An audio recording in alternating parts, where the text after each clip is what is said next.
हा बरं जाऊ द्या ते करायचं काय खरं नाही बरं का सदाबद्दल आपल्याला जर मुलगी द्यायची असेल तुम्हाला पण सांगतो अरे तुला बुरगुंडा होईल गे अरे भावड्या तुला बुरगुंडा होईल गे बुरगुंडा बुरगुंडा बुरगुंडा रे बुरगुंडा अरे दे तुला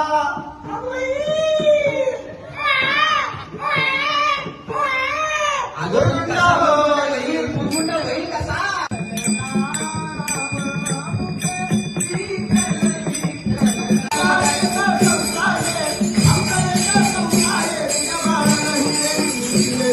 Thank you.